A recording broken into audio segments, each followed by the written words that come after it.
is September 18th, 2023, Monday at 3 p.m. And this is the LWIA 23 Youth Committee meeting. So Chair Lori, you can call the meeting to order whenever you're ready.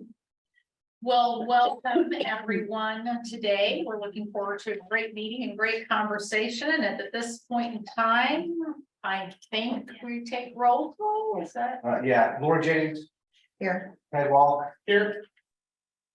Carolyn Jorgensen, Adam.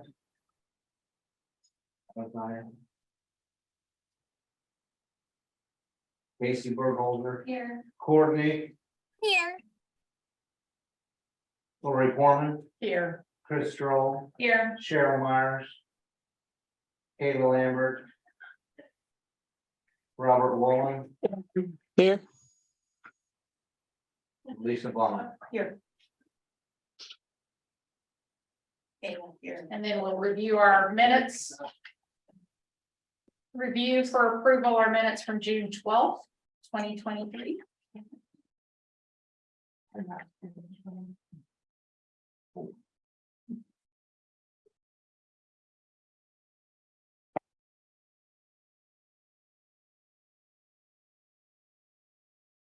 That be an action item with a vote, Tony? Approval of minutes should be an action item with a vote. It should be. It always Make a is. motion for approval. Or call for a motion for approval. Okay, so we don't review them or anything. So, motion to approve, everybody say aye. Need a motion. Need a motion in a second. I'll make the motion to approve the June 12, 2023 minutes of the LW 2023 youth meeting. I will check with that. And all those opposed, same sign. All in favor? Aye. All opposed with the same sign. You got it. Spent it. It is Monday. It is meeting Right. Monday. And to make it easier on you, Minutes are approved. I will take item 3. So youth committee reorganization. Lucky you guys, I have a PowerPoint. I know it's your favorite. But this is really the only thing that keeps me on track to not just ramble on forever. So I'm going to try to make this go quickly. Courtney, can you just give me a thumbs up if you can see the slide deck? Awesome, thank you. So just a quick recap of all the things we've talked about before. We've gone over WIOA, the mission of WIOA to get Americans into the workforce system and get them quality jobs and careers and help employers hire and retain skilled workers.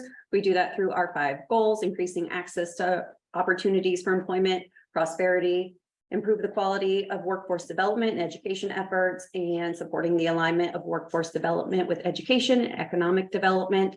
We serve 13 counties from Moultrie County over to Edgar, down to Lawrence, back over to Marion, and everything in between. The role of the local workforce board is really to get everyone together to the same table to align efforts. We're all working towards the same goal. We're just using different strategies and tactics to get there. Overall quality of life through economic development, workforce development. So our job here is to get everyone to the table to work together. Our partners that are at the table are so many. There's adult education, Wagner Pizer, Title I WIOA services, vocational rehabilitation, Department of Aging, labor unions, CSBG, career technical education, local employers, and everything in between. If there's a stake in the workforce, then you are a partner and we want you part of the discussion. So in the past, we talked about the youth committee's responsibilities and the purpose. And as we've looked at what our youth committee looked like just a few months ago, realizing that we were just really in a rut with just quick updates and trying to make referrals, but we could accomplish so much more. So getting more voices to the table, getting fresh perspectives on how we can really evaluate the value of the youth committee and increase its worth, decide what we really want to accomplish with the youth committee and how we can facilitate collaboration amongst all those local workforce stakeholders who are at the table today. So then we went through the recipes for success, which I'll give out to each of you. You have your own handy dandy little copy now.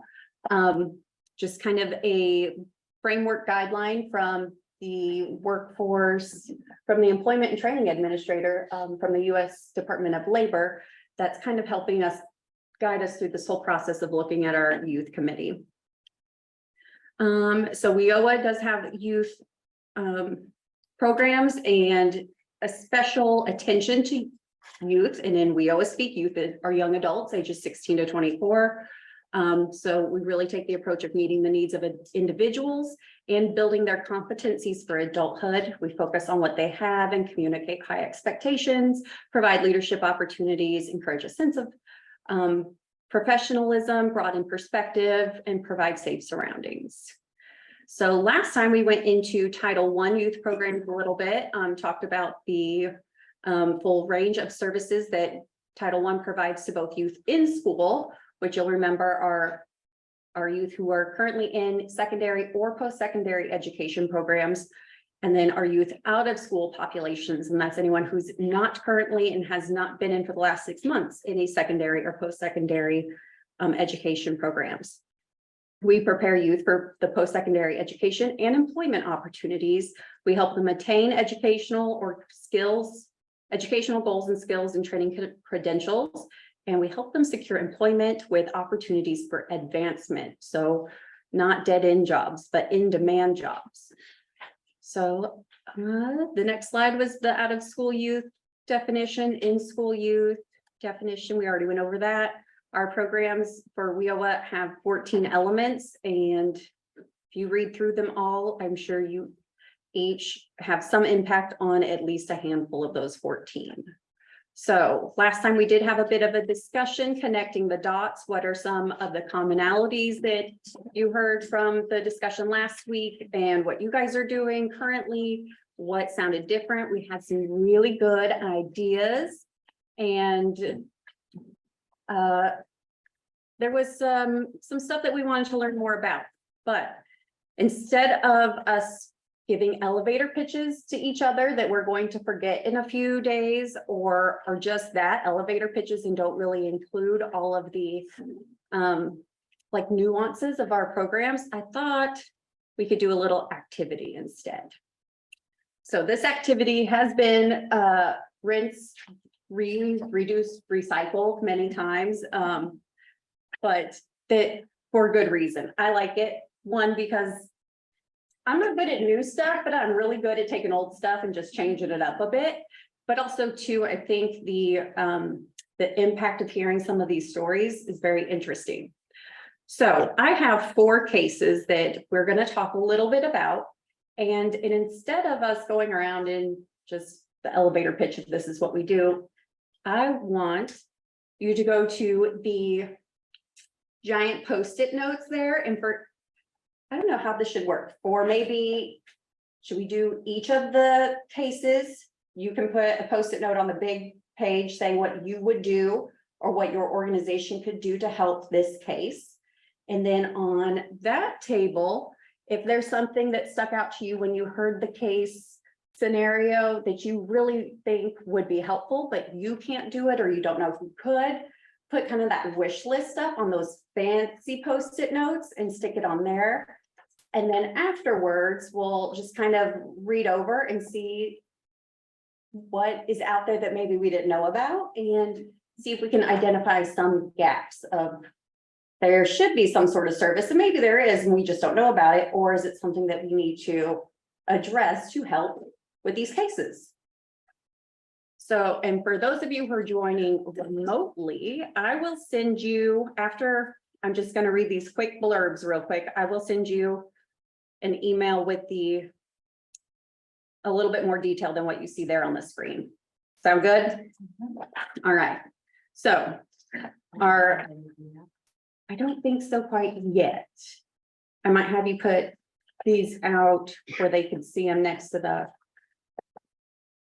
the actual name. Yes, that's probably what I'll do. So for case 1, that's Aisha.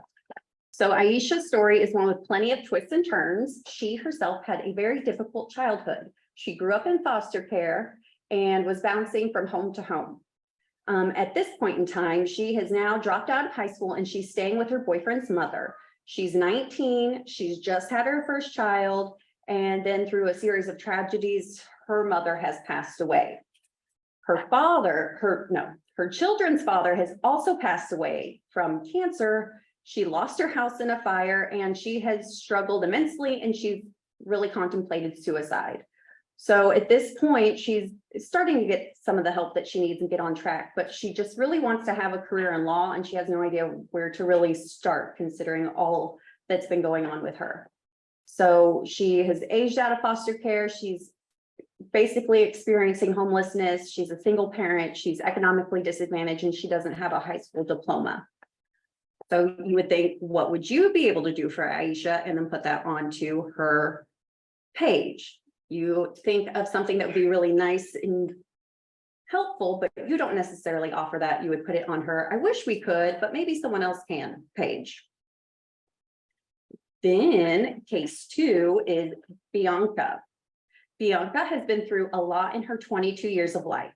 She and her family lived in homeless shelters for over 7 years, and by the time she was 18, she lost her mother, who was a single parent.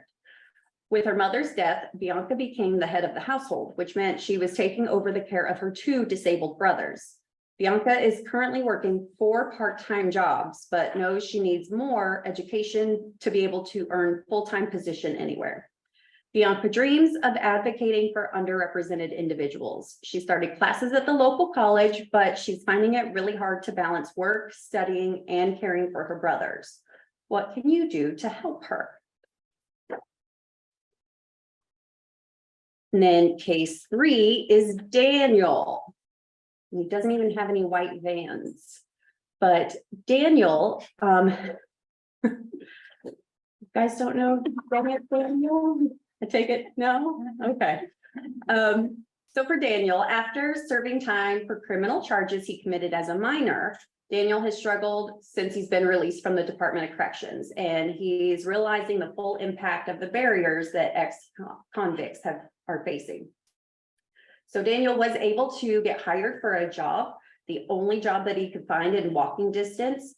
He was working as a dishwasher, making minimum wage and just a few hours a week part-time status.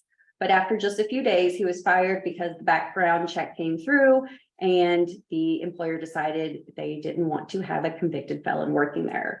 So now Daniel needs to find stable work to just survive. He realizes that he's limited to places he can apply for work because he has no vehicle to drive to distant opportunities.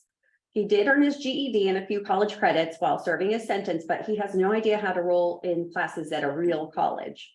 So even if he does figure out how to enroll himself, he definitely can't afford tuition or figure out how to get there. What can you do to help Daniel? So Daniel's reentry citizen, economically disadvantaged, unemployed, and lacks transportation. And then we have Dawn, case 4.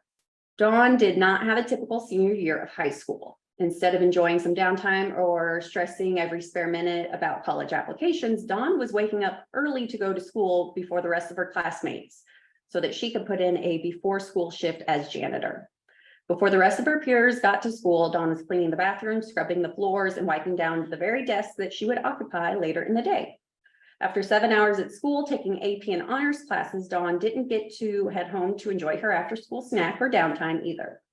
Instead, she clocked back in for another 2-hour stint on janitorial duty. 2 in the night, homework until 2 a.m., and then she was back up early to do it all over again. So while that teen, Dawn, she was clearly hardworking, it wasn't immediately obvious to anyone how badly she needed the financial support her job provided until she asked her boss for candles one day. The reason? Without electricity at home, she wanted a way to do her homework at night. Her home also didn't have running water, so her family would fill up water jugs from a nearby park to keep flushing their toilets and for cooking. Even more shocking, while Dawn was at summer school, she tried calling home only to find out the phones had been disconnected.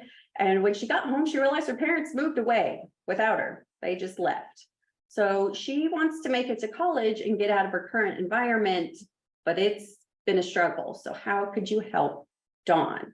So she's definitely economically disadvantaged. She may be part of the foster care system and she's facing homelessness.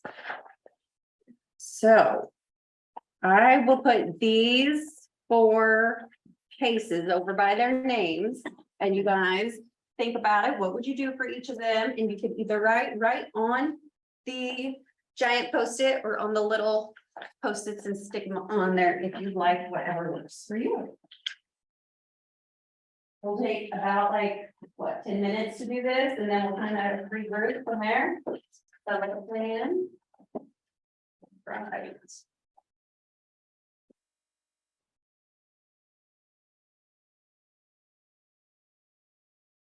Y'all thinking really hard or you're just waiting for me to get these out? Not if they're like knock you over, because we're trying to get you away. Yeah, take me out now.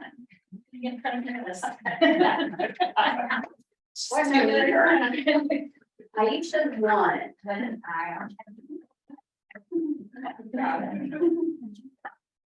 I think I did something even different than she had in the article probably. But I think the version. I have my own idea of how people's names should be spelled sort of the right way. Put your hands there.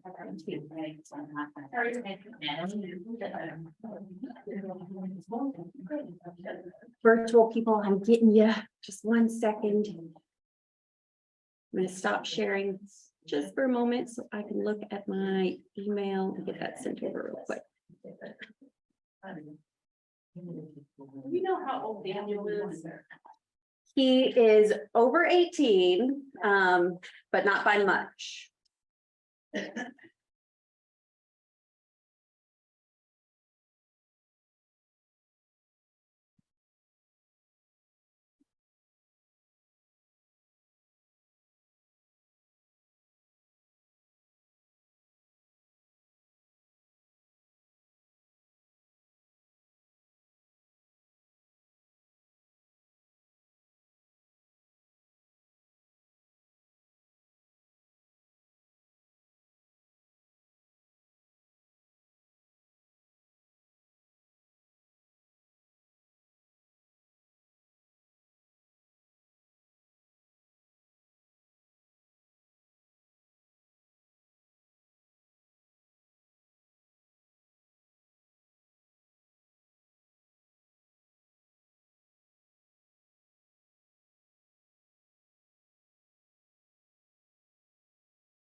All right, Robert and Courtney, you should see something come into your inbox any minute now. And if you just want to think about what you would do for those cases, you could type it in the chat.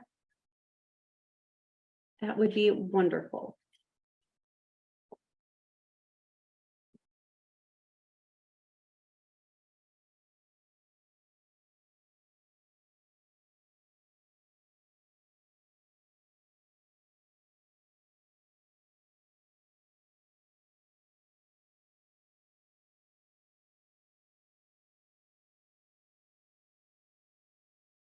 I did bring the phone out of this chair, but we wanted to create it. Oh, you come now. Sorry. Pretty, I can't read none of it, but.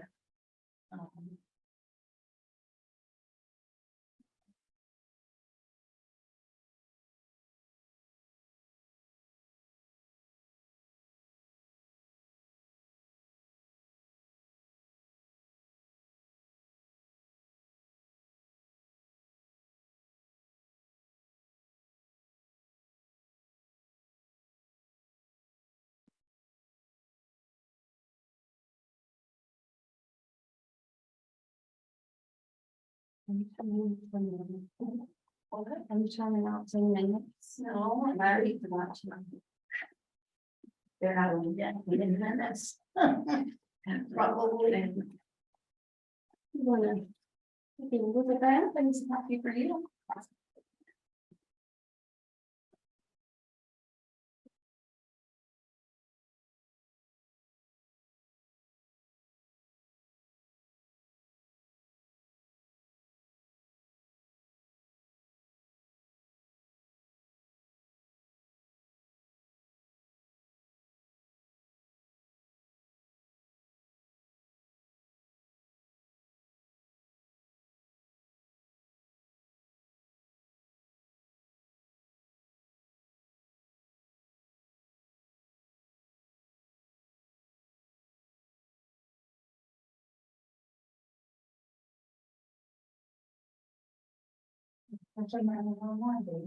No, Just wanted to, yeah, I'm just gonna remove this. Move this. there's no room What for happens when errors you are here. not reading what it says, right? I'm just writing on the paper too. I'm just a rebel here. Like a student. Jumping ahead.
Hey.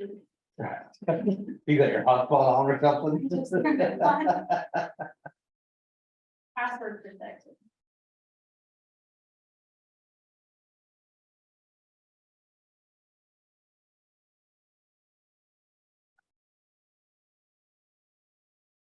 Well, and you know the password for your Wi-Fi in here? Huh? Maybe the way that. I have it in my phone, but I don't. I think mine would be- my own game, but- Yeah, I can- Yeah, mine's not.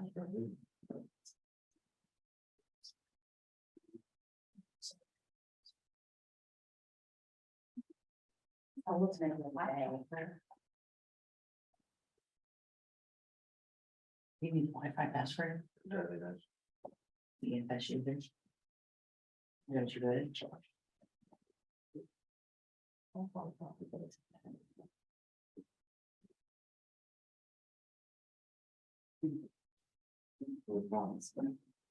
If you move. I did. Yeah. The one retiring.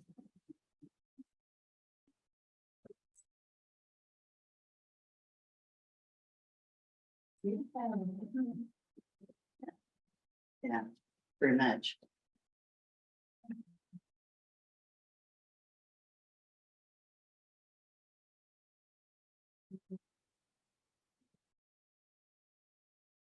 Good. Yeah, there. I am, yeah, but it's all good. My husband had his gallbladder out and it's been our fourth, this is his third.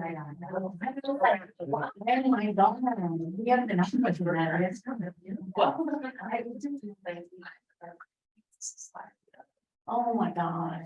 So that was fun. We went to the Mountain Lodge. Amazing.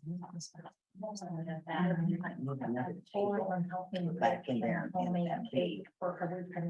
It's missing. Let me see if I can pull one from another one. I mean, you'll see. Let me see if there's anybody back there. No, it's the same size. It was so Damn, much. it's probably more than likely, yes. Came out okay. I was shocked. But that you wore out, right? Yeah, that.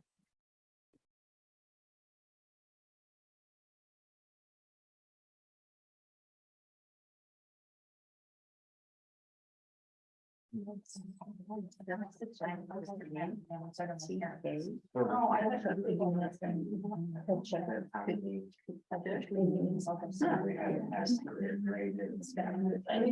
I really use. Yeah. Yeah, it does not sound right. Just a couple more minutes. Well, I know. Did you say? No, hearing things, Yeah, yeah. just volunteering for some stuff. That's kind of fun about the thing too. Tony, they replaced it, so we're good, that can be. Yeah. All right, to keep us kind of on track, Whatever schedule I had in my morning left. I'll just go to the cases and do a quick read through of what's on there, and if anything else jumps to mind, or you have any thoughts, feel free to share it anytime. But for Aisha, who's a foster care, experiencing homelessness, single parent, had tons of traumatic events, economically disadvantaged, high school diploma, we've got, job with childcare, that's a good idea. IDS would make referrals to GED classes, possibly transportation and housing assistance, I like the referral. Help with GED, enroll later in adult program for criminal justice classes, that's a career pathway, love it. Does she have documented disabilities? If so, the Illinois Department of Rehab could help her get hold of classes and help financially. That is a good thing to ask about or to offer if she brings it up. School district would refer out to adult ed coursework and possibly on campus. Awesome, adult ed GED program in Lakeland, referral to mental health professional at LLC or Life Links. URBA for housing, emergency funded Lakeland, childcare, resource and referral. With her law interest may be connected to Billy Hutchcraft, practicing attorney to mentor her. That is a lot of good stuff, and I kept hearing about referrals. And I love to hear about referrals because we can't all do one thing, but if we know who does other things and make that connection, then we're offering that supportive net, and that's why we are here. So in the I wish category, I can't personally get her enrolled in GED classes, but maybe someone else can, and that would be adult ed. Transition to college coursework to transfer on. RRH program at Steps, outreach for homelessness, rapid rehousing. Some of that stuff from those community meetings and stuff. That is awesome. Good deal. The most important thing that I wanted to, that makes all of this tie together, I already almost forgot. So cat's out of the bag now. All these stories, these scenarios, they're real life scenarios, right? I didn't just make them up. I am not that creative. But if I can find my stuff, I could tell you. I think it was Aisha who went on to Harvard, like real life. She had all of these obstacles, face these exact barriers to success, and she was still able to go on and get a degree and work out in the workforce.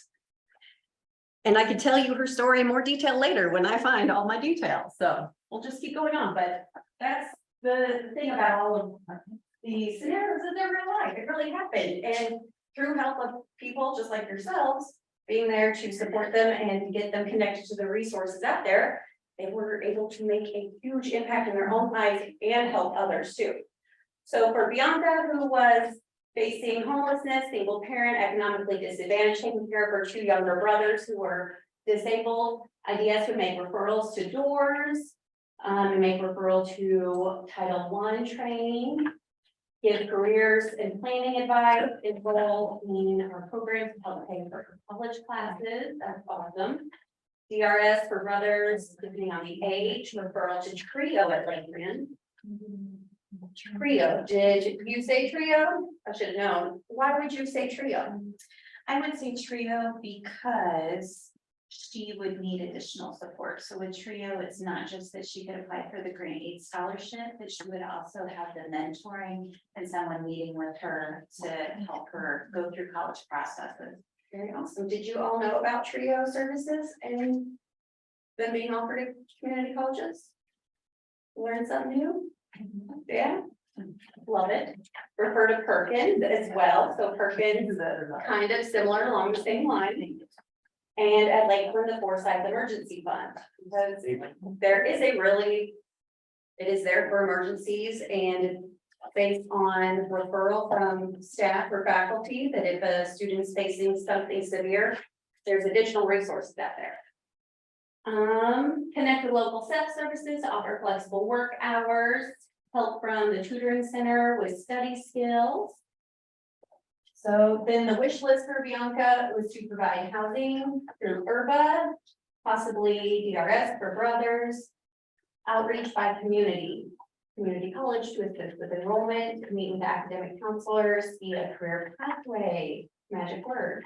Work with foundation office to help with scholarship, apply for FAFSA with community college, advisor and assistance. Very cool. I like it. I wish I could remember Bianca's full story. Feel motivational and moving. So then Daniel, this one I do remember his story.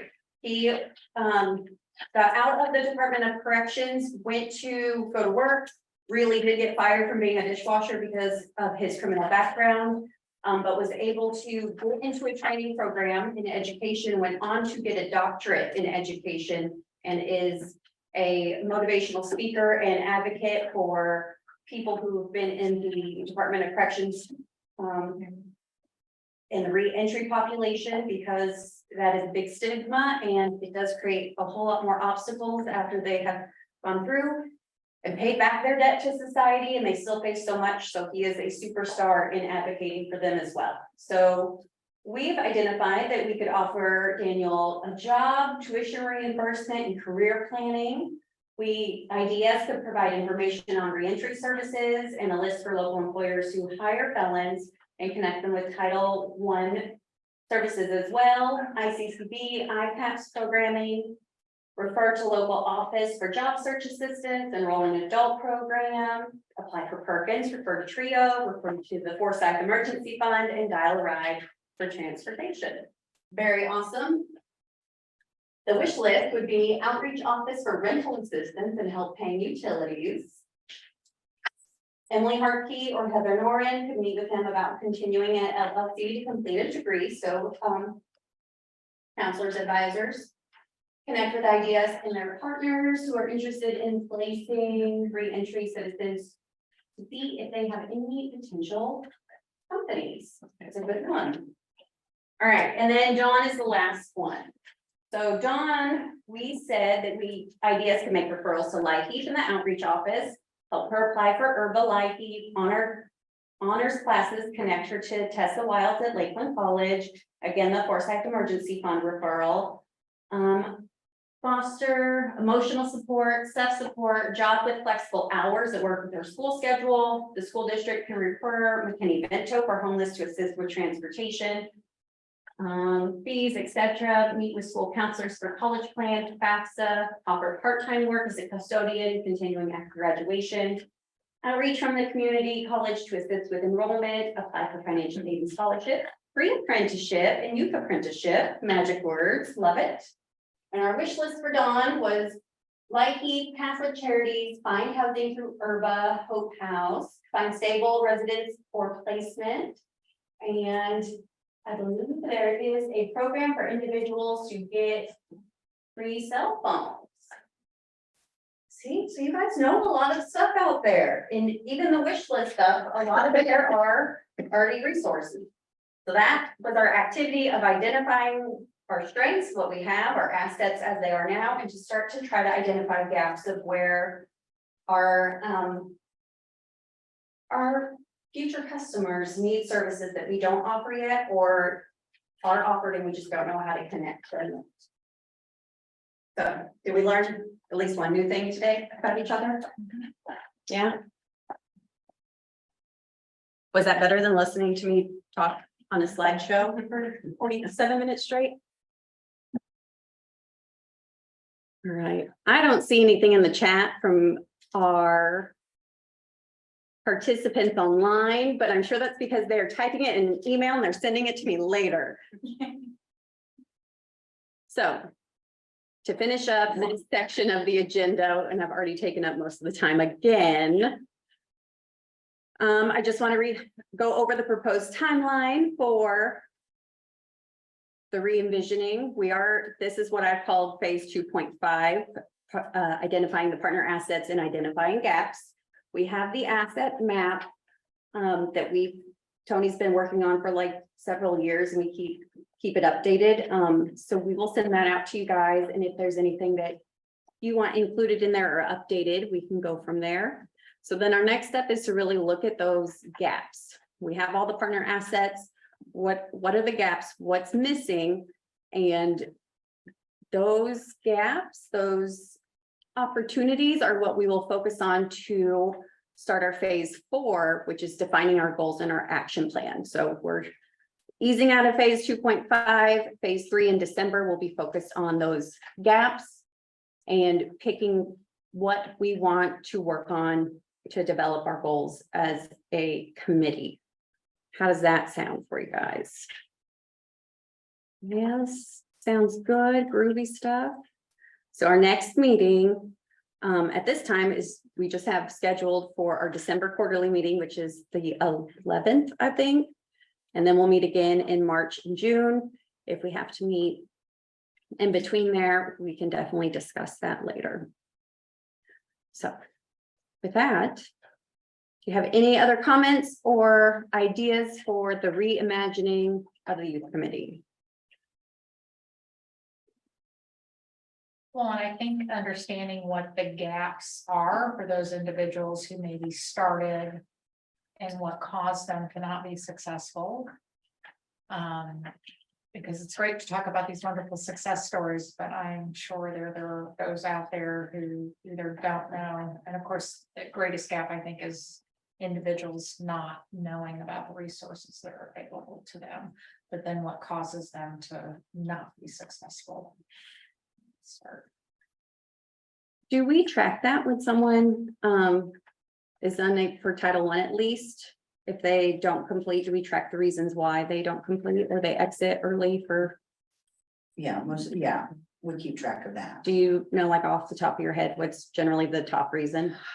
A lot of them, they just feel like they have to go to work and they have to provide for their family, so they end up dropping out of school. We have a lot that do fail. Some through no fault of their own. They're really, really trying, they're struggling. We get them tutors and they're frustrated. That happens. And then we have others that they want to go to school, they start, and then all of a sudden you don't hear from them again. They don't withdraw from classes. So we usually find out kind of after the fact that, they quit going, but most of the time it's just due to, they have to take care of their families and they need to be earning money at the same time.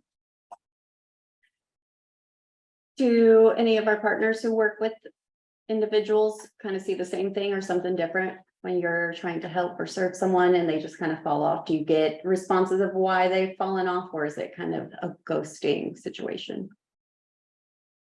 I think for adult ed, it would be a little of both.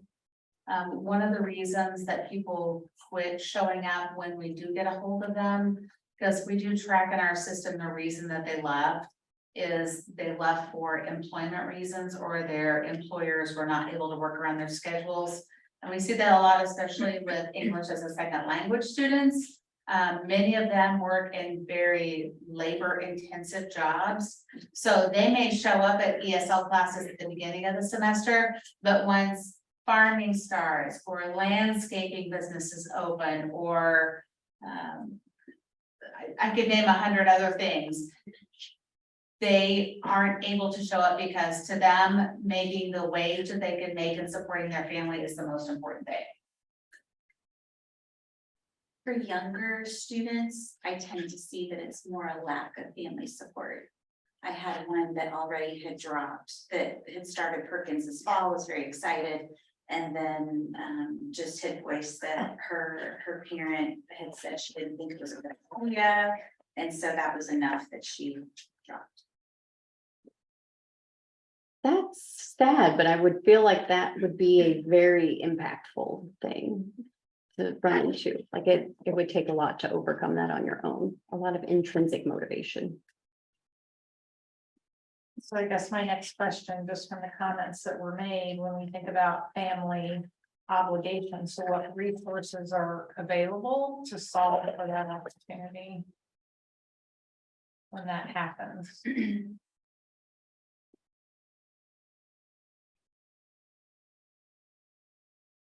I think, so I'm coming from education, the education world, and we try to educate teachers, social workers, counselors about a lot of these different agencies so that, you know, if families reach out to them, they kind of know a little bit who they can contact or get them in contact with. I think a lot of it is there's so many different organizations and it's overwhelming that if there was just one person that knew about all these organizations that could, you know, inform everyone, you know. We're actually having a resource fair in November up at our office at Easy. You guys are all welcome if you're wanting to come.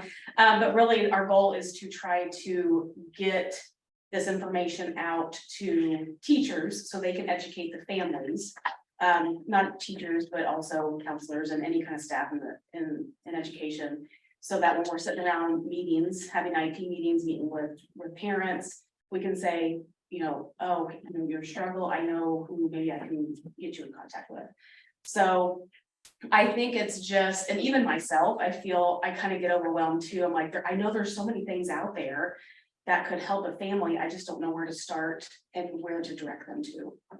So maybe just like a gatekeeper, one person that's a gatekeeper that could say, hey, you know, I'll reach out to these 3 agencies because these agencies can help you with your needs right now.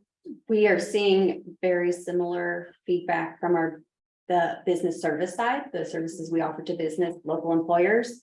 And we are responding and having a business service specialist, apprenticeship specialist who can learn what all of the partners around the table are doing and what they offer. And maybe they don't need to know all the ins and outs and details and be able to enroll them, but enough to be able to make those connections just by listening. Okay, from what you're saying to me, this is what sounds like you need help with, and this agency, this person over here, and make those connections. So while it's different customers, we're seeing the same kind of repeating pattern, and the solution almost sounds, and a solution and approach would be similar, and making sure that everyone's just very well aware of what's out there and able to seamlessly make those referrals. So that is something that we definitely should consider as a priority for the youth committee.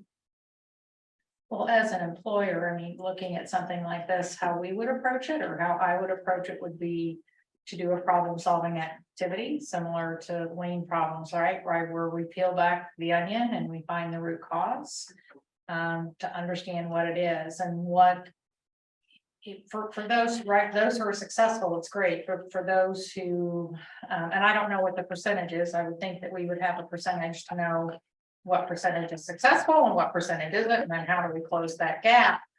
But whether it's a questionnaire that asks more specific questions up front before we get them involved in things like that, where we can kind of head it off at the pass, if you will, by asking questions and determining, okay, so family obligations are going to be a roadblock for you, right? So how do we support them and give them that information up front, knowing that that's something that's a number one opportunity, and that we have a plan for them so that they are being set up for success as they're going into programs.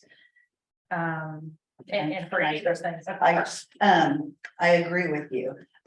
When we do an assessment on all of our customers, those are things we talk about. You know, what are your obstacles? What, you know, we go over finances, all of these things. We like to think that we are prepared and they're prepared going in, because there are some that we just feel aren't appropriate just based on they do need to be working, you know, they can't make their expenses every month. So a lot of times it does happen, you know, unfortunately. Right. So, but I think the number, don't you, is small compared to the success rate that we have out in the field. One of the big problems or when they first come in and we talk to them, when we go through all this stuff with them, they don't know us. So they're not going to tell us a lot of the problems, and then we find out down the road because they're not comfortable enough. They deal with what we wanna hear a lot Yeah, of and then times, you know? yeah, because they're afraid if they tell us stuff, then we're not gonna help them, you know, if they think that I can't do this and I can't do that, then they're gonna help me. But a lot of them won't tell you that kind of stuff until you have some kind of rapport with them. And sometimes that takes, 6 months. But usually what happens is then they have a crisis and they call and say, I can't go to school because my car blew up, and then. We have the same thing when they say my car blew up, so I can't make it to work. Right. Certainly understand those, and there's gonna be some that won't be successful. Life happens, yeah, Life it does. I would be interested though in participating or sitting and watching how the whole process works, because I think that would help us as we go out into the field too, to be able to speak to it, to understand the process better, or what takes place and how we can support each other.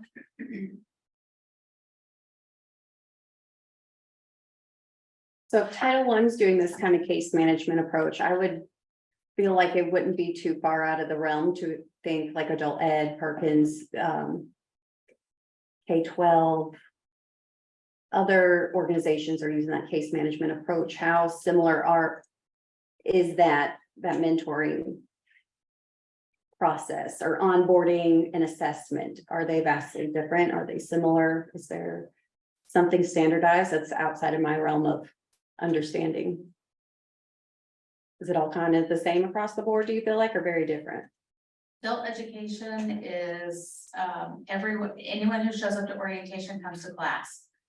Doesn't matter if we think they're going to be successful or not successful, everyone comes to class, which sometimes is really hard when you're working on performance measures. How do you meet those measures if they're not there for post-testing? That it does not work favorably toward your program. But that is not a thing that we need to worry about. We need to try to serve everyone that we can possibly serve within our programs. But it is difficult sometimes because things do happen. Their lives are so much different than the lives that we live every day and the lives that our own families live. Because they are experiencing things that when you list these things off, I can tell you, and I'm sure everyone in the room can talk about someone that they have experienced or someone that they've talked to. And when you listen to their story, you just think, how did you even get yourself here today? How did you even get here to meet with me today? Because you have so many barriers that you have overcome to get this far. And what I love about it, conversing like this and not to derail, but I think this is great conversation. When we do our student learner program, we have them come in to do a behavioral interview. And of course, we ask behaviorally driven questions and they tell you their story. And some of these stories that these kids are coming in with are stories that you're hearing. We're just hearing it at a different level where they have become the parent in their household, or they are expected to bring so much money in and do things. So that's what drives us, I think, to continue to want to do more and being familiar with these resources. So there's because I have resources that we give to them, but it's probably not the best resources or the appropriate resources. It's what I'm familiar with in our community, right? That doesn't. So I think we're finding that gap just by having these conversations of how we do support these youth, because these youth want to be, to your point, they want to be successful, they want to do things, they want to, and the administration that we have worked with within the schools that know these kids so well and know their backstories and can say, maybe this one, as far as either going to school or maybe school right now is not right for them. They just need to get in and get a job. And then we have tuition reimbursement, right? A lot of areas that then they can continue their career from there. Maybe they need a minute of getting themselves together and feeling like they're being successful. And so sometimes things have to be done in doses too, and not because if they're come from that background, sometimes looking at a college education or going to school is very overwhelming for them, especially if they struggled in high school. So it's just understanding how to potentially approach things differently with all of the experiences from here, and maybe look at updating and processes, just like I would love for someone from this group to come and sit as we go through our student learner program and understand what it is we do and say, well, here, you know, you guys are probably in there going, oh my gosh, here's the resources we can provide. Or for us to be able to participate more and better understand all the resources that are available and really get in the mud and become, we won't be subject matter experts, but we'll know enough to be dangerous and to be able to share information. I think that was you last time that talked about having like some sort of mentor or prepare mentors or coaching. And we do training. That goes for right to for that. Our mentors Yeah. are very, because it's important as these youth that they have, I don't want to say an adult, but they have somebody in their corner that's supporting them when they come up against these situations that they've not experienced before. And just to be there to ask questions or answer questions, and the mentoring program I know is critical to the success of what we have experienced. That's all Very I have good on this slide. discussion. It's me being quiet now, do you hear? Well, I mean, we just have a few more minutes and yeah, we so go. that's it for next step as of now. I will do some more thinking and take in all the stuff that we worked on today, and I will contact you guys with ideas of next steps before December possibly. Are you gonna pass it on? Yeah. Okay. So now, number 3 is done officially. Okay, so number 4 is report on activities and programs of youth, and that's Lori and Elaine. Okay, I'm gonna do this really, really quick. First thing first, most important thing, this is my last youth meeting. I'm retiring as of December 1st. I'd like to introduce Kelly Denton, who's sitting down at the end of the table. She started the end of July. We're doing lots of training and getting her up to speed with everything. I will miss this group. A lot of good folks in here, and with the restructuring, I would love to see where this goes. Because from what I've seen last 2-3 meetings, I think you are headed in the right direction, and I wish I could be here, but I'm sorry I won't be. So I can come and I'll be a guest. What did he say? Liar. Somebody should have brought cupcakes. You know what we're bringing dinner. Oh, there you go. Yeah. I told her I want fried chicken. They always give me fried chicken. She did it for me. So, okay, keep it quick. This summer went so fast for us. It's now September. I met with Hopes and Dreams of Paris back in July to discuss the youth work experience program, how to collaborate to better serve the homeless youth in the Edgar County area. Tony and I went out in August. We met with representatives from Kingery Printing, and we provided information about all wheel programs and services, including on-the-job training, the youth work experience, and encumbered worker training. We've just been busy during the summer preparing for fall semester at the area colleges, wanting to enroll across the board, adult, educated worker, and youth. And we did lots of recruiting, and overall we had 44 new enrollments this semester alone. That was across all titles. We only had 3 of those being out of school youth. So we're not enrolling because of funding levels in school, but we were able to enroll out of school youth. For a lot of the youth not eligible for out of school youth program, they were eligible for the adult program. So we did enroll them through that formula funding. Several of our youth enrolled in work experience back in the spring. They completed their training April, May, June. Staff we're still working to enroll new customers into the out of school work experience program. And right now, we've got 70 customers receiving career and or training services in the youth program, and we haven't exited any customers to date. And so I'm gonna move on real quick to that performance report. And as you can see in the very top section, the youth, this is for program year 22. So ending, kind of wrapping up program year 22, we were meeting or exceeding all of our youth performance measures. And the one we are meeting, the youth credential attainment rate, the negotiated goal was 60%. Our outcome was 58.33%. We missed that by one individual. So we were pretty close to exceeding all of those measures. So we ended the year on a good note. And looking forward to this year, we are exceeding a couple of them. We're failing 3 of them, but that's pretty typical this time of year. We're early in the program year, and as the year goes on and updates are made on customers that are exited, those numbers will change, and hopefully next June we'll all see what we need on that too. So case managers do a really good job on keeping track of all of our customers in order to get a lot of this information that helps with our performance. So that concludes my final youth report. Saying it so much. Ooh. I know. So is there any other business that needs to be discussed?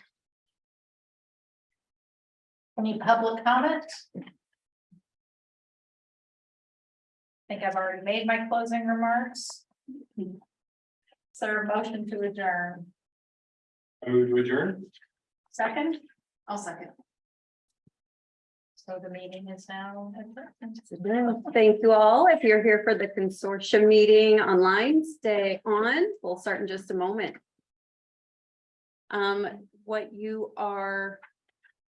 comes across your microphone or your camera, if you're remote, it is a matter of public record as we are recording. Same here in the room, but if you cover your face, maybe the owl won't capture you and we won't know who said the things that they shouldn't have said, Tony. So with that, if you guys are ready, Okay. we can have Chair Busher call the meeting to order. All right, welcome to the Consortium meeting.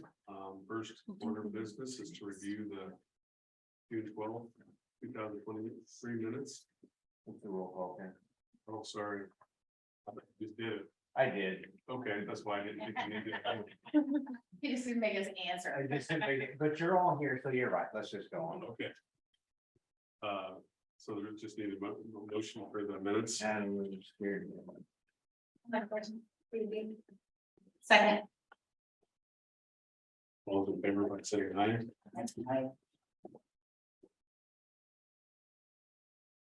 Conflict of interest disclosure. Anybody have a conflict of interest? All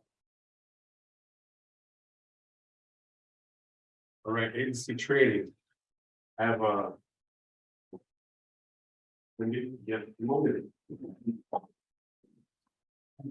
City mayor, she's our outreach director.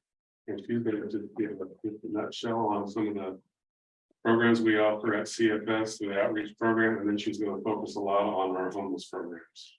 So I'm going to go ahead and hand out some stuff. You guys don't need one of these. All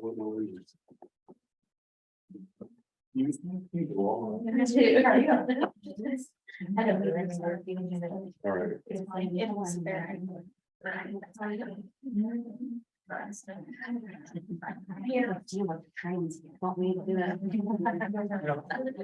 been years since I've been helping here. Yeah, well, it's hard to get around. You need to see her, you know about that. I know all about it. I'd be the next. But no one else got one. I feel like you sent it to me, Kevin, with a letter. All right, go ahead. You'll be glad. I'm very. All right, well, I will go ahead and get started. As Kevin mentioned, I'm Cindy Meyer, the outreach director. So what kind of falls under my umbrella is a little bit of everything. We have outreach offices in our 7 counties, which is Christian, Clay, Effingham, Fayette, Montgomery, Moultrie, and Shelby. I know that's not necessarily your counties, but some of them overlap.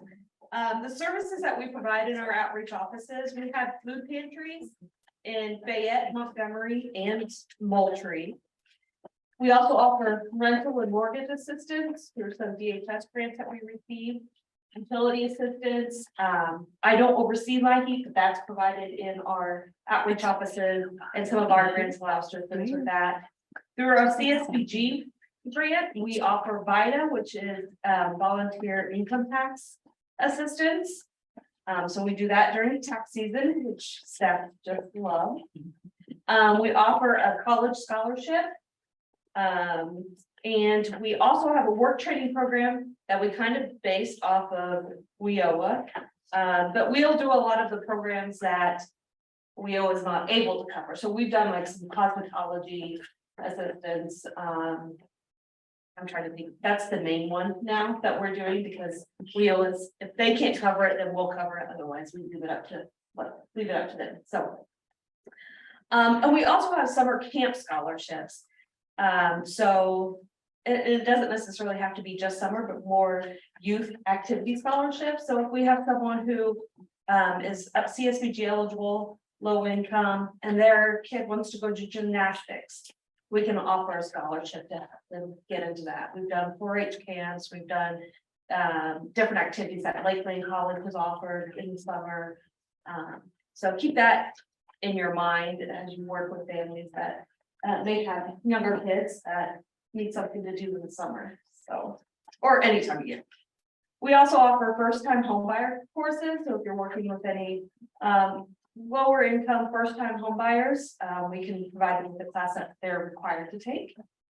We do budgeting with anyone that receives assistance in our outreach offices, minus LIHEAP, but whatever we're assisting with rent or mortgage or utilities.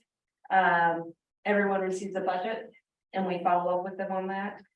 And then probably our largest program is our homeless program.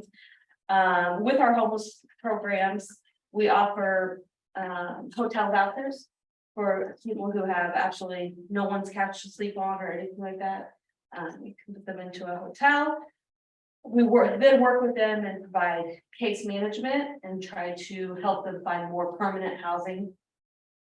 And then from there, they may enter into one of our continuum of care programs, which is either our rapid rehousing, where we're able to put them in, help them get into permanent housing, and then we stay with them for we're staying with them for about a year, helping them paying that rent for them, and then gradually they start taking over on their own, and we help them with job search if that's what they need. We encourage mental health if that's what they are needing, so any kind of meeting them where they're at, and trying to help them get those services to overcome that homelessness and make them stable.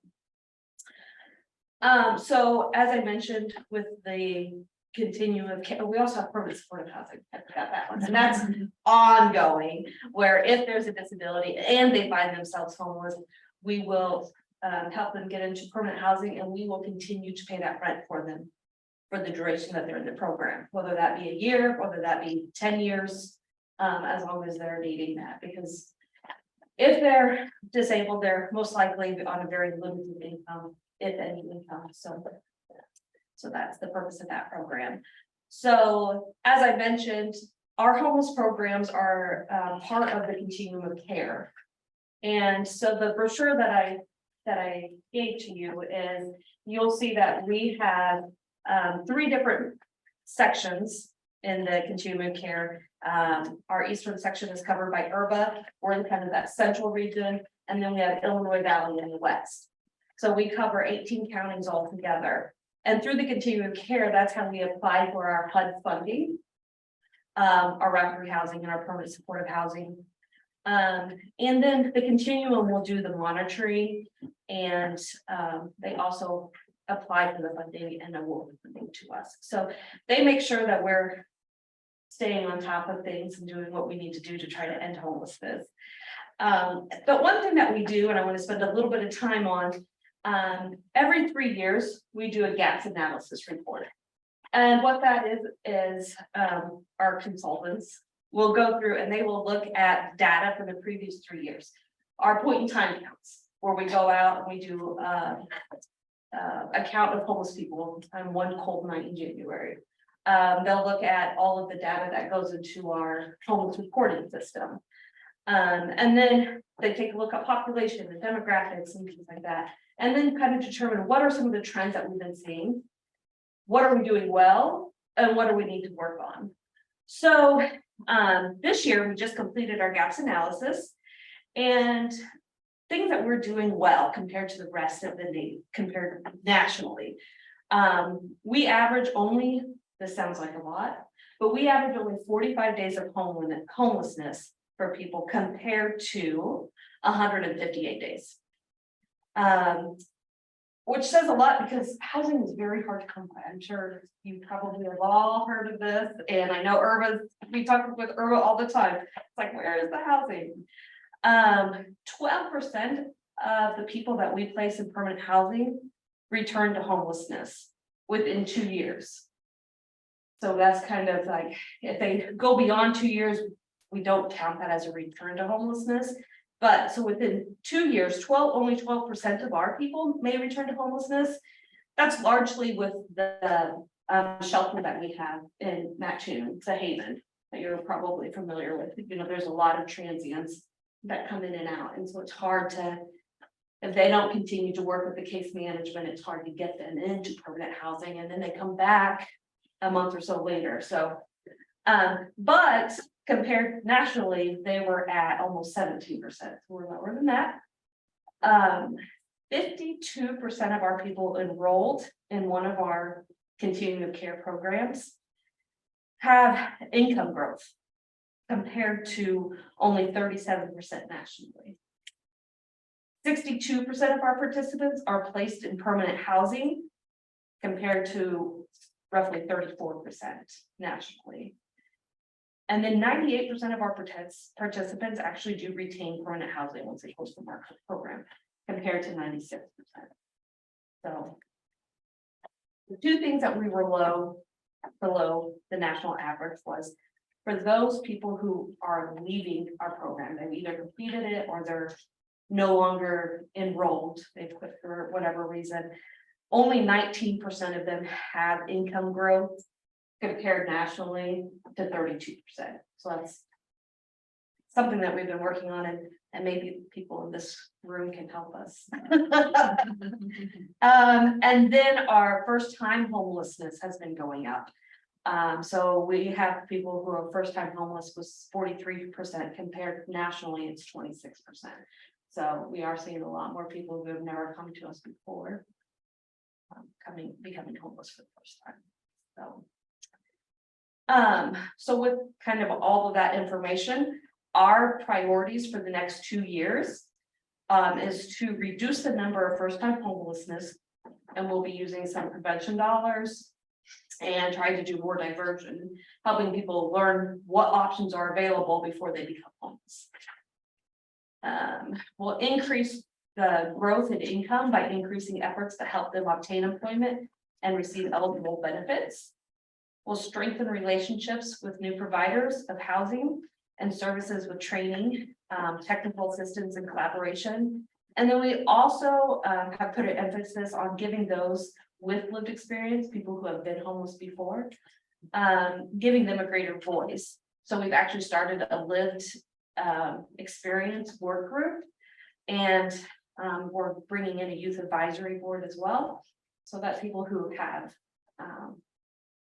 experienced homelessness can be part of the decision making and guide us in what routes we need to go. So, any questions? What can we do to support you? I mean, we can sit around these table and try to figure out how we can support each other, so what can we do to support? Right, well, and Jamie's on our board, on our COC board, and so what I think we haven't really met on this, but what we need to try, we need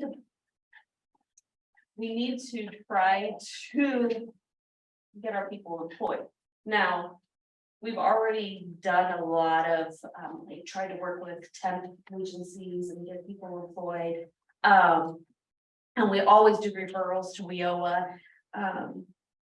Right now, it's just trying to encourage our participants to go and seek that employment and seek those opportunities.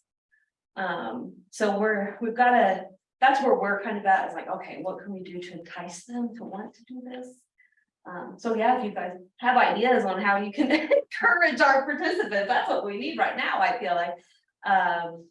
You know, we work with people who are in the, let's just get through today, and they don't really plan ahead. So getting them to see that, like, oh, I can get a job and I can go there every day and not have to worry about, you know, my electricity getting shut off, or, you know, putting food on the table, or like getting sick or whatever, you know, trying to learn how to work through all of that stuff that you and I know how to do. But I did mention to Jess last week, and Kevin, I don't remember if you were in a conversation about maybe somebody coming and talking at one of the COC meetings. Like, I know this one next month is already planned. So Yes. I think she's gonna say something to Steph for the April one. having a real person behind them. Yeah. So that way, I know sometimes they come and talk to my staff when I start trainings, but at that COC meeting, that would be a good opportunity. Yeah. To Yeah, go further in. And with them. definitely. You do resumes with them. We haven't really had that done much resume building They with can them. come to our office and get it done for free. Mhm. Doesn't cost them anything. We'll give them resume paper and everything. Okay. So. Do they have to go through like the whole No, So No. testing and all that stuff? No, all no. they gotta do is No. walk in and we'll help them with a resume. First, they need help filling out applications. Yes, You know, and that's that- something we we have can our- do also. Like for us, we have a homeless intensive case manager that does go out and, you know, help them get resume, or not resumes, but applications, and We also have a job board with jobs that are available. Okay. So they can walk in there anytime. Mhm. They just need to say they're coming to see CEFS and all that. We started putting job boards up too at our offices. Mhm. Because, you know, the biggest thing is people are saying, I don't know what jobs are available. You also Yeah. have yes, one thing too with the homes programs, we follow the shelter first model, Housing the first. housing first model, so yes. you get them housed and then you worry about everything else later. Yeah. And there is a lot of everything else later. Mhm. I mean, there's substance abuse, there's mental health, there's childcare, there's kids. And transportation, it's one layer on top of another layer on top of another layer. That's why the barriers are so big, I mean. If you have somebody that's a single mother that's got 4 kids and. You gotta get her house first. And you gotta make sure that the kids are in school. If they're school age, and then if she wants to work, well, then you gotta find daycare, well, you must forget that. There's a daycare shortage, so there's just one thing after another that's kind of against. People in that situation working.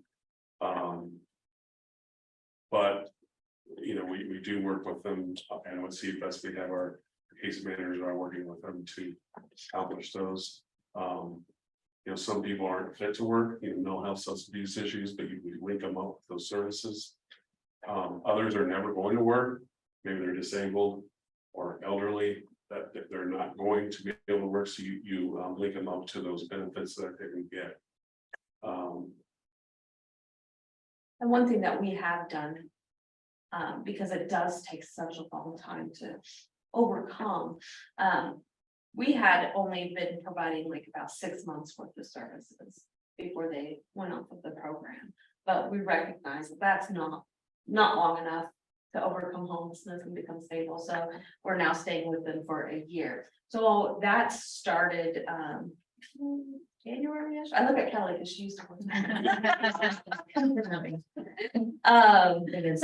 So we're hoping that maybe that's even going to help, like, when they feel that they're, that's not such a shortened time, that maybe they can have more time to overcome some of these obstacles that's keeping them from finding employment or increasing income. And you're not doing that on a tiered level.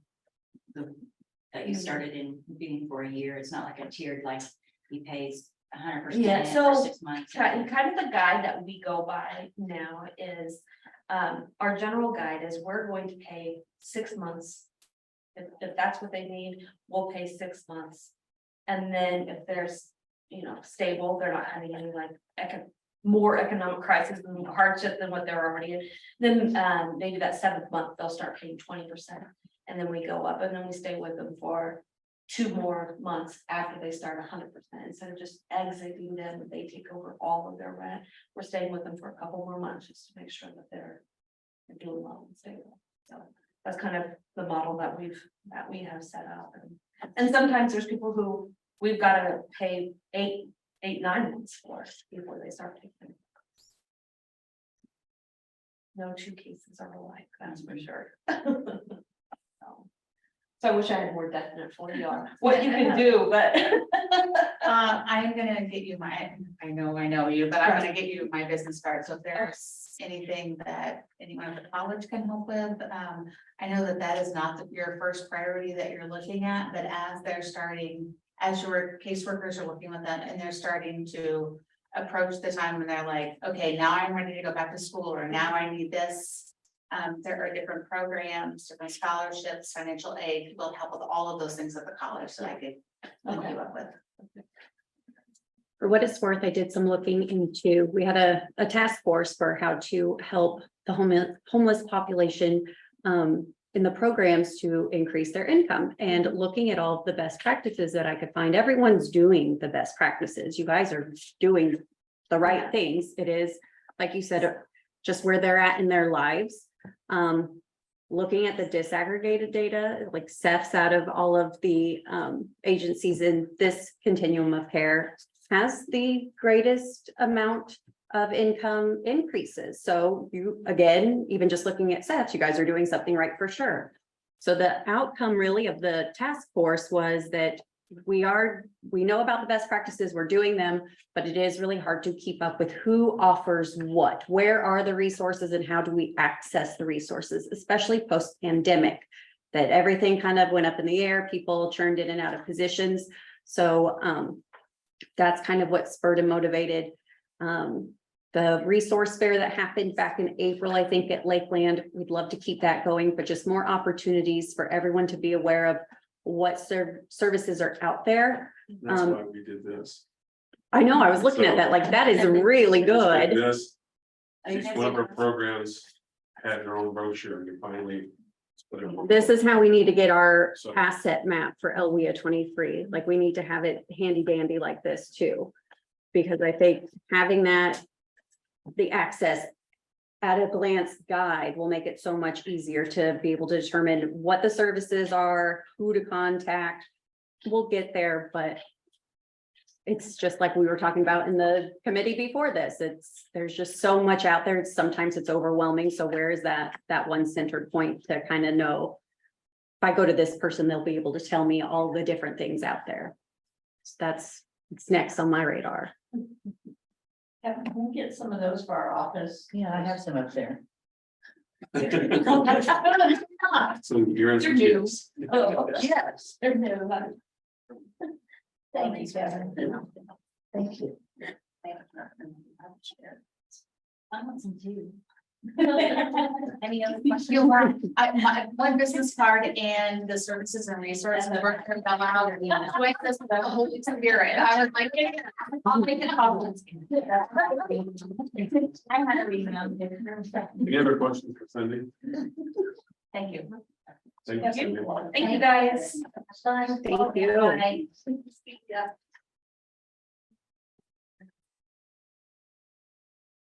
Who wants to volunteer to do the next training? Next quarter? I will. I can speaker. What it's like to be a nanny? I mean, I can have someone come and talk about adult education, that's that, okay.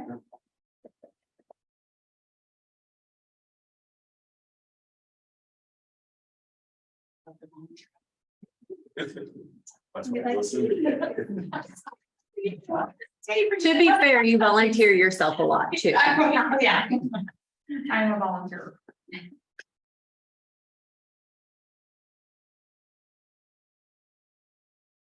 Okay, general information, Jamie, the business service update. Yeah, so the WIA 23 business service team met June 21st and August 16th. We did not meet in July because July was chaos. Every day is chaos, but July was exceptionally chaos. So we were just continuing our work on what we decided to focus on for this year. So coming up is the Employer Summit, and we have named it the Winning Workforce Solutions Summit 2023 on September 26th. There's some really good content. Unemployment insurance law judge will be there for like direct question and answer session. We have re-entry and career technical education partnership speaking, and then apprenticeship and just general partnership between the community, employers and the college with Bonnie Moore. She runs about all of the meetings now. Next year, she's going to do 3-day conference by herself, I'm pretty sure. But if you have not registered for that and you'd like to attend, please let me know. And if you have any connections with local employers and business leaders, community leaders, definitely send it their way, because this is for them ultimately and in celebration of Workforce Development Month as well. So that will be September 26th, 9 a.m. to 11:30 a.m. at Kerner's Distributors Center. So you said there's speakers and stuff, so it's not like at Lakeland where people go around and stuff. No, it won't So be it's just the, sit down. yeah. We'll Meeting have a type little thing. intermission and hopefully time at the end for some networking, but we were also on a very tight budget and took what we could get for free. So we got till 11:30, but we're hoping to push that out maybe to like 12 for networking, and we will have some light refreshments I as was well. thinking it was tomorrow. The 26th, no, tomorrow, what's tomorrow? The 21st, there is a employer summit, an employer workshop is what they're calling it, down in Noble with IECC with their new Small Business Development Center, with very similar topics in the same law judge. That just coincidentally happened 1 week before this event. So definitely a hop-in workforce development month, that's for sure. We've also worked on talent pipeline management for the business service team. We've covered strategies 4 and 5. We'll be working on strategy 6 next. We've made some progress with our collaborative roundtable discussions. Manufacturing, we met on August 27th, and we're still kind of working on strategy 2 there. And then we had an IT collaborative meeting on August 25th, but only one real IT business showed up.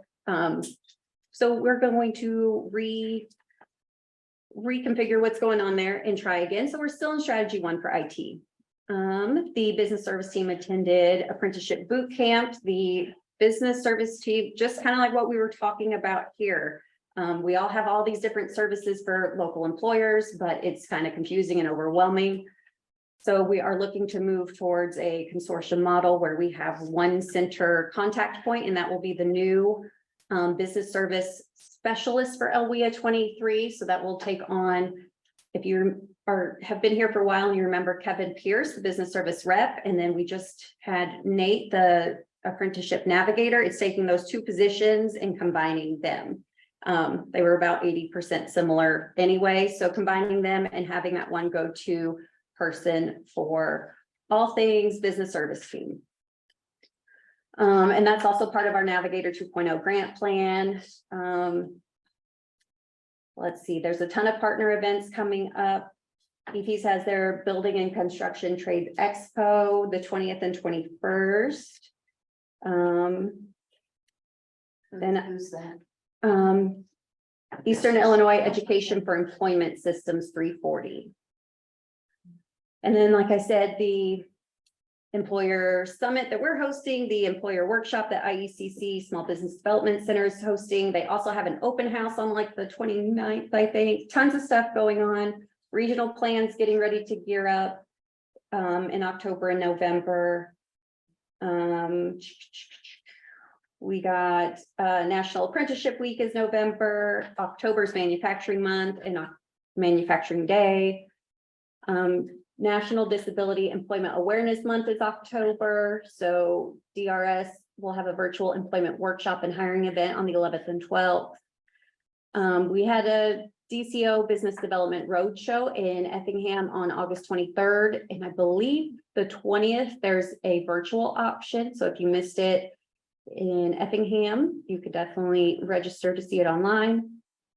Yes, the open house for the Small Business Center is the 29th. New York University Marion Institute of Urban Management, the reentry grant, the 6-month enrollment mark was 152 of those inmates who were enrolled in that program. Of those 100 inmates, 52 are actively working in their communities right now. The grant goal was 400, so they are looking to extend their grant so that they can continue to work towards their goal of 400 receiving training while they are still incarcerated to provide them more opportunities upon release. Yeah, just new apprenticeships, CDL at Rule King, and then we're working on emergency management technician as well. So lots of good stuff going on in the area. I didn't even cover a fraction of it. So if you have any questions, let me know. Question about the CDL through. Yeah. Okay. So do they put them through school and everything? Yeah, so the CDL apprenticeship, it's front loaded. So instead of earning and learning at the same time, they just do their, 6 to 8 weeks of training in the classroom first. And then after that's done, then they do the rest of their training on the job learning hours with the employer. Once all of that is completed, then they get the journey worker certificate.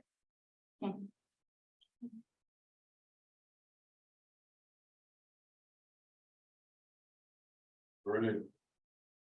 On to the one-stop operator report.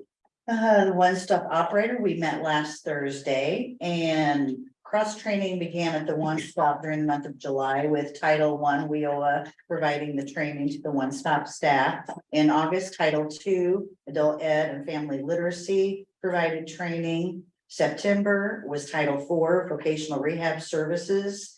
And in October, wrapping up will be Title III, Wagner Kaiser. And then Jamie is going to be providing some training information about LWIA 23 in November.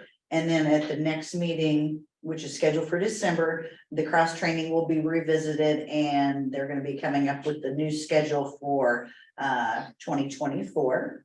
The American Job Center recertification, those are due every 3 years. And that information is going to be sent out in the next couple of weeks, hopefully no later than October 4th. And we'll be meeting again on October 31st to review the application and begin the process of getting that together. And then Tony, Gerald, and Jamie, they're going to be reviewing the final recertification that is due on December 31st. Gerald, you know you were doing that? Yes. Okay, that's right. That's good. We also discussed the one-stop operator performance from the IWP meeting earlier this month, and mainly surrounding about title partners and reporting out at quarterly meetings. We just kind of we give our performance reports at all of the meetings. We were just, that was just brought up and we were just kind of looking at that. The one-stop customer serve for the month of July, this is the total. This is WIOA and IDES. July was 190, August was 195, and September, and this is just to the date like last week, only 61. So that concludes my report, but I do want to introduce everyone. I'm gonna be retiring December 1st, and we hired, you didn't know that, did you? I didn't know that. I knew it. I didn't sign the paperwork. Kelly Denton is gonna be the new workforce director, and she started the end of July. We're in the process of training. She's just kind of getting her feet wet and settling in a little bit, so we've got till December to do that.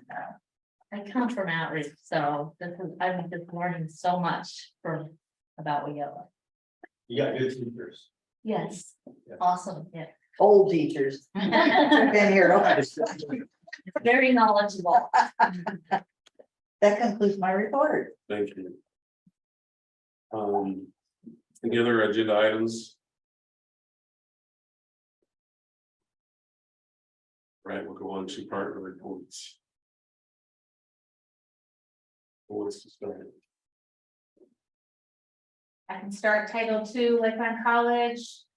We are seeing a record enrollment in GED and ESL classes. We have around 150 GED and 150 ESL students. Some of our ESL students are also workplace ESL. So we have 2 locations that are within the Lakeland College District that do sit outside of LWA 23, but we are doing ESL classes on site in a location in Shelbyville and Arthur. And that is our first interaction with an employer saying, we'll pay for our employees to sit in on an hour of ESL coursework. For 3, some 2, some 3, some 4 times per week. So I think that just really shows our employers are really vested in their employees and are wanting to show them how to help just become more acclimated with our own little rural communities that we live in. GED classes, there is only, typically we have classes that are 7, 8, 9 students. We have some classes that are upwards of 25 and 30 students. We're actually having 2 teachers come in. It's been difficult. However, it's great to see that people are ready to come out and start working on their GED. Probably the piece that's most alarming is how many 17-year-olds are showing up. I think we were a little bit surprised. There was more as we entered into the pandemic, but now we are seeing probably triple the number of 17-year-olds that have chosen to drop out of high school and are coming to GED classes. But I also say at least they're coming. How long is the course? As long as it takes. And then do you guys help them sign up for testing or? And there's a fee for the test, but not for the course, correct? There is a fee for the test after September 30th. So right now there are free GED classes, or I'm sorry, free GED tests. Classes are always free. So our money comes from ICCB, WIOA Title II. So the Title II money comes through the state. That Title II money is given to ICCB. Then they take that and they divide that up among the community college and other adult education providers in the state. So you don't have to be a community college to provide GED services, but in our area, it's mostly community colleges. So when you get into the Collier County's Metro East area, there may be 4 or 5 adult education providers. And that's a few inquiries about it, and I was thinking that it was supposed to be free until the end of September. But the one customer was told it was like $100 and some, and so I don't know. $36 per test after the end of September. And there's 4 tests. So every student has to take the Constitution. So if they have not passed the Constitution, that is something they take in the classroom with the instructor. The math, science, English, and social studies test is taken with a provider. So Lakeland College is a provider of the GED testing. The ROE 11 and ROE 3 are also providers. Keep in mind, GED is a trademark. It is a test that we prepare students for. That is not the only test that will get them a high school diploma. There are other tests out there, but that's the test that we prepare students for. And isn't that called something different now too? It's not even GED anymore. It's The Illinois. Illinois high school diploma Yeah. is so GED is just the testing that they take. So once they meet all the criteria, then someone at the ROE goes through and check marks all the boxes and uploads a file and does any number of other great things. So that student can then get their Illinois high school diploma. It used to be called the diploma of high school equivalency, and now it's Yeah. called the Illinois high school diploma.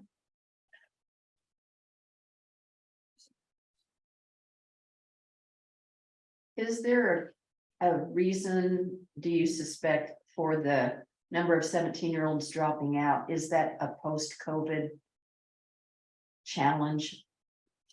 I think that it probably could be.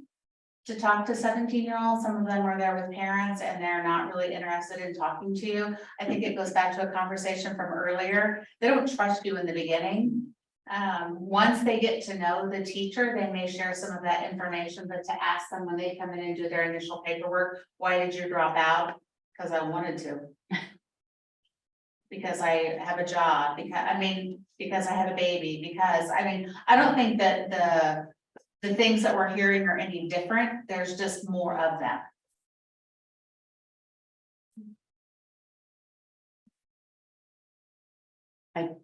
I teach part-time at a private Christian school.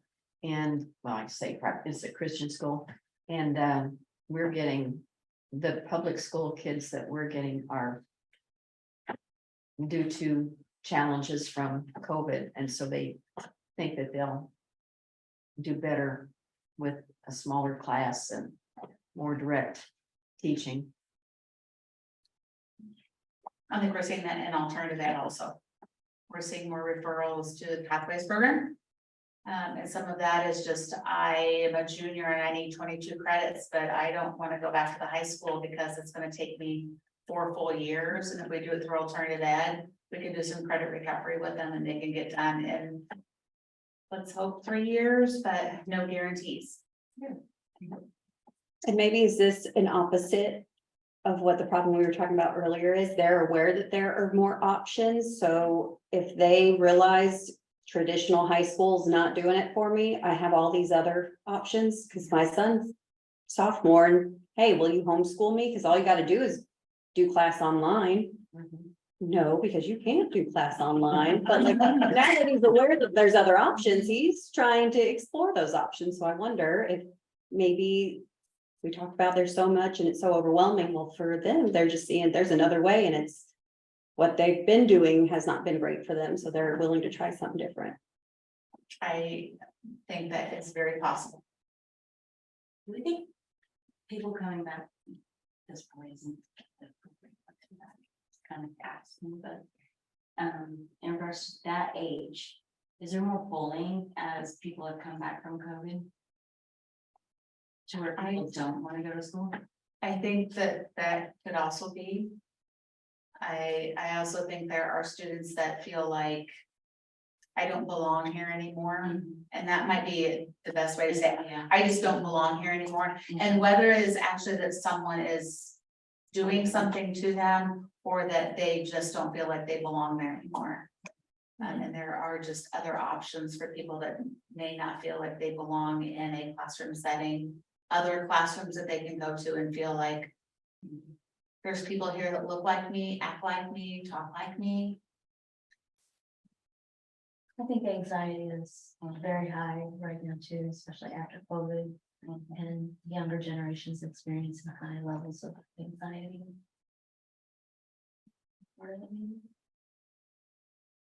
The thing about it is I'm glad they're coming back, whatever classroom they're choosing. It's their traditional classroom. It is a private school. It is an alternative high school. It is a GED classroom.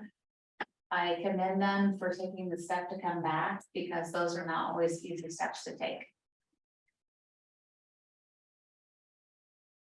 And sometimes it's hard for us to remember, to realize that if we haven't been there, and I definitely haven't been in that spot, so sometimes it's hard to think about how hard that is for people.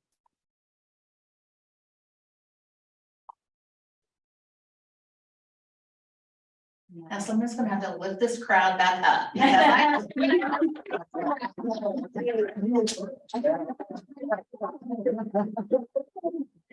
To worry about. Hey, Chris, you did mention that ROE 3 and 11 are providers, adult education providers. Are they also recipients of Title II funds? I to do. said providers, GED testers is what I meant when I said adult So education they- provider. I probably used the wrong word. Okay, so they don't receive Title II funds. Okay, so I know RO3 did. And They did. Okay, When it came down to the 150 people had to be served or they were not going to receive funding. ROE 3 was not serving 150 people and did not see a way for them to serve 150 people. just wanted to So make sure. I know. Doing your fair share. Tony, I would split my costs with other people if I could. Can they still go to the ROE offices and take the test like they used to? Okay, Yes. There's actually an online component. Not everyone has the technology to be able to do it, so add another barrier to people who already have barriers. But there is GED testing that can be offered online also.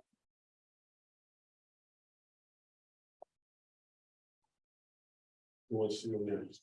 I'm gonna put Joy on the spot. Okay. Joy is our Perkins specialist at Lakeland College. I know I talk a lot about adult education when I come, but Perkins is also part of Title II, so would you talk about how many students you've served this year? Sure, we're excited that Perkins has served 95 students so far with the start of the fall semester.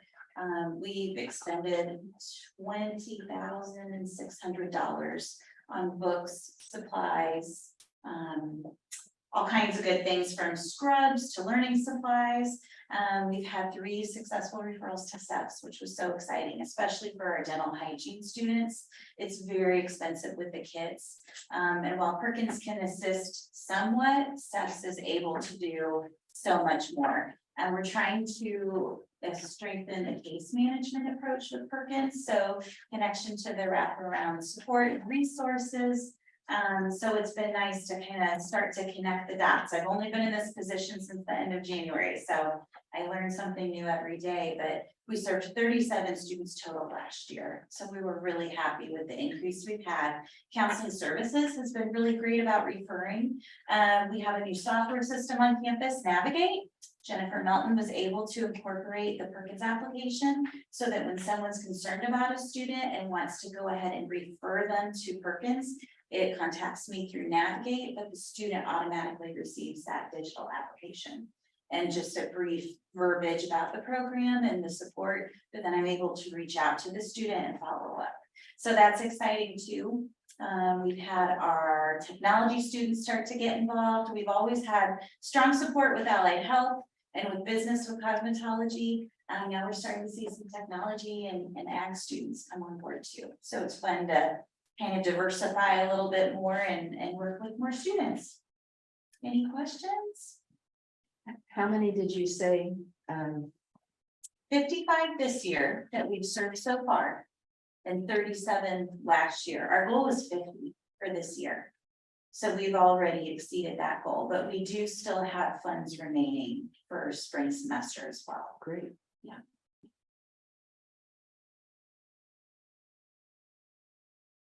What's your next? for your transportation, how do you do that? Do you do like so much a month, gas cards, or? We're how not do you- able to do gas cards. No. Yeah, unfortunately, we're not really able to do gift cards at all. That Right, just doesn't work right. well with our comptroller. But we are able, if we needed to, we could assist through Dial-A-Ride. I haven't had a student that has needed specific assistance right now with transportation. And we have had several referrals. At this point, I think I've done 4 referrals this semester to the emergency fund that were used towards, I had one student with burst pipes in her basement. One with a car that needed repairs. So we've been kind of also pulling from our foundation scholarship on campus with the Forsyth Emergency Fund, and we've been able to utilize that. Sometimes the foundation will utilize that as well for Dial-A-Ride if needed. Can you go back and pay a bill that a student owes on a previous semester? No. So they can register? So what I encourage them to do is to contact our comptroller. They can set up payments to Melnet. A lot of times our Yeah. comptroller, depending on the situation, the amount of the bill, there are times where she will temporarily lift a hold to allow them to register, then put the hold back in place as they go ahead and work through the payment system. They can, as a current student, they can use the emergency fund with the foresight fund to go towards tuition. So if they do have kind of an outstanding balance that's remaining from last semester, if they're enrolled for this semester, they could apply for the emergency foundation scholarship and use that $500 that they could receive every semester. They could use it towards that bill. Good questions. Any other questions? That's it for me. I will just quickly talk about CFS. This will be the same for FERBA, but utility assistance is starting October 1st. So, helping with electricity and gas. That's starting October 1st. We're starting a year late because the state told us we had to. So that's what we're doing. A month. It seems like.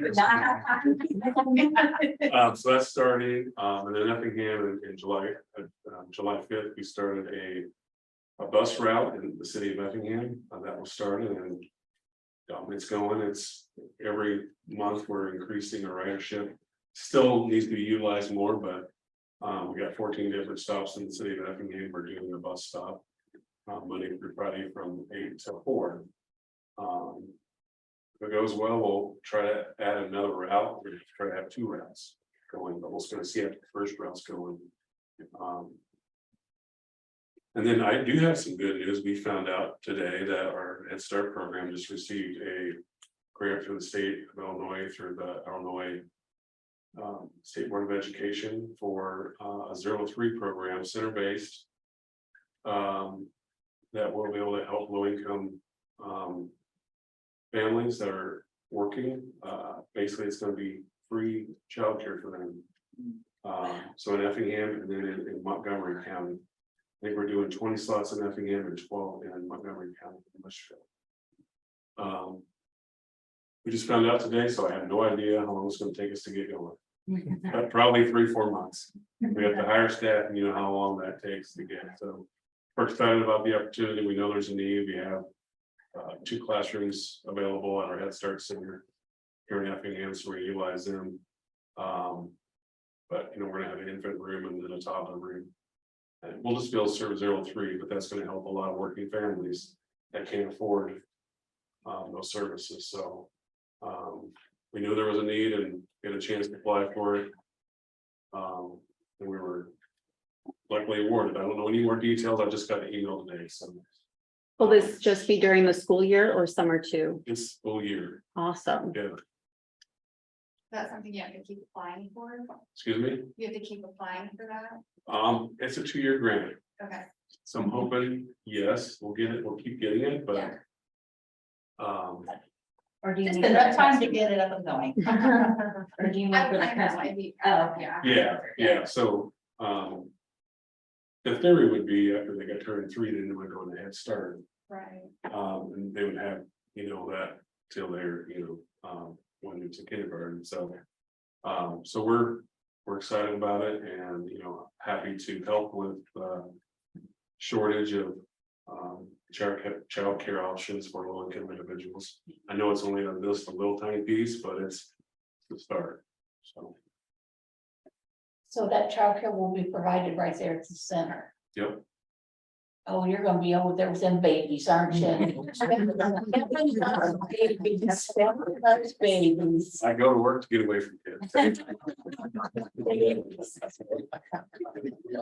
go to work to relax. And that's at the old library, right? Okay. I can go next, I guess. I pretty much have a lot of the same programs that Cindy talked about. I don't have the tax program, thank God. I don't think my staff would like me very well. But we do help with rental assistance, utility assistance. through CSBG. As you mentioned, line people start back up October 1st. We've started taking appointments today, so all the phones have been nonstop today. And there is a certain criteria for that first month. I don't know what that is, but I know It it's is seniors. seniors. People with disability and families with kids under 3. Yes, for the first month, right? And, but with CSBG, we do have rental assistance, we have some utility assistance. We do have a skills training program that right now, all we're paying for is CDL training and CNA training. I would like to expand that, so I'll probably reach out to Cindy to see how she's doing the cosmetology, because I really want to do cosmetology too. We do have a scholarship program, however, the last 2 to 3 years, we have not had a very good response.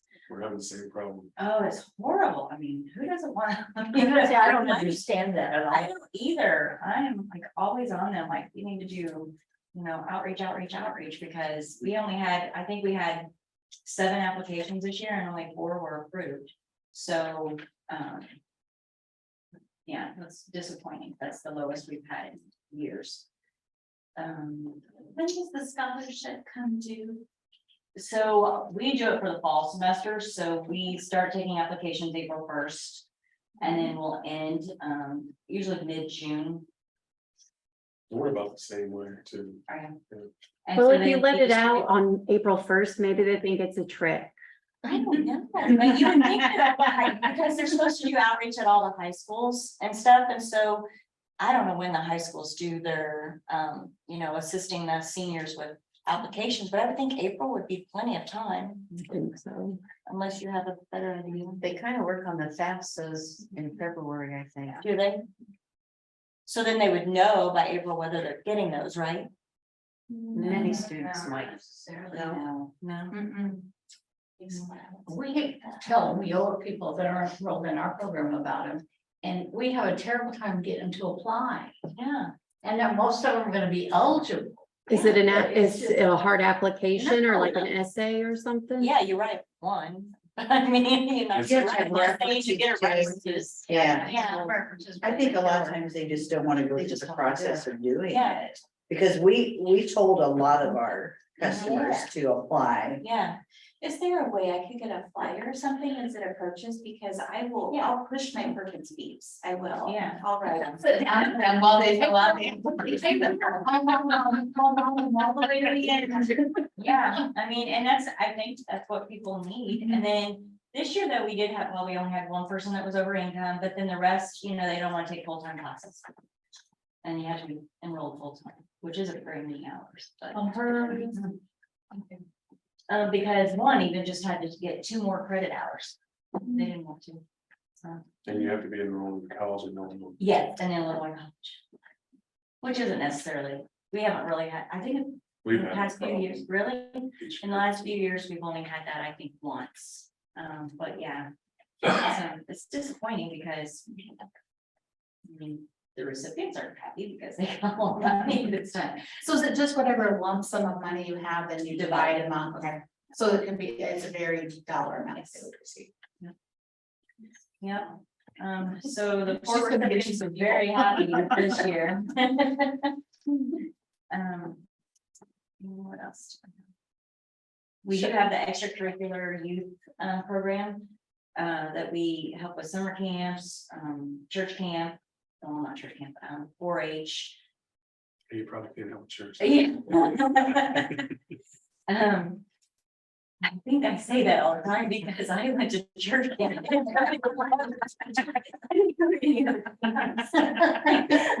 And you turned out okay.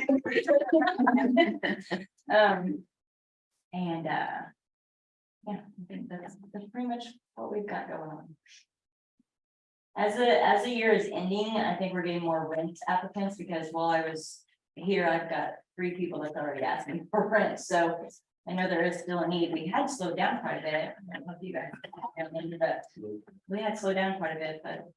And then we do have case management, which a lot of ours is doing bed bug infestation, so. Treating that as well. Yeah. All right, anybody else? I'll do, Title I, classes started at area colleges in August. We had 44 new enrollments across the adult, dissipated worker and youth programs. So right now we're settling into the fall semester. Looking forward to spring semester. We are doing some short-term training as far as CDL. So if you have anybody interested in going to school, if anybody wants to go to school, we're putting them on a waiting list for the spring semester and we'll get them contacted probably late November, early December to start the application process. As always, we're always looking for out-of-school youth. Those are the hard ones to find and hard to serve. So I do my little spill every time. So like us on Facebook. I like your Facebook page. You know, we have. Did I give you her information before? I think you Alicia? did, yeah. Yeah, I still have them. yeah. She does a really good job. Kathy. I know, I keep telling her, you should really check out their, Yeah. Facebook page because. She's pretty. She keeps it updated for us and really, and she's young. She's, you know, something I thought was real cool. No, but she keeps it very current and you know, Mhm. it's very appealing. So Yeah, I need to push more for that. Cause I do like your posts, I share them. part of it. yeah, she does a really good job. We're very pleased. Anybody else? Oh, I do have a plug, Okay, if I can. Sure. So Urba is doing a fundraiser and we're doing a wine tour. Anybody wants to go on a wine tour? It's October 7th. Our website has the information. We still have room available. We're doing some wineries that are in our 9 counties, and I think we're doing Fox Creek and Almy. I know we're doing lunch at Lawrenceville. They have a wine bar there, and we're doing lunch there, and then we're venturing over to Palestine, and they're having a wine festival, so we'll be at the wine festival for the class. do you have transportation from my house to? I'll be my problem. pick you up, because she's going, some of her friends are going. So you're not having like a big bus or anything? Yes, we are Oh, doing you a are. bus, and it's a meeting at Jasper, at our outreach office in Newton. We'll leave from there, and that's where we'll return. So I think we leave at 9 or 9:30 in the morning. It's not too early to start. Because by the time Can't all day unless you start in the morning. Bring the orange juice, you just mix orange juice with it and it's all fine. Yeah. The one we did before, we did a scavenger hunt at a couple of the locations, and so we're gonna do that again. So it'll just be, you know, people look for the different items that we've hidden. And then we play games on the bus. And we're a lot of fun, so.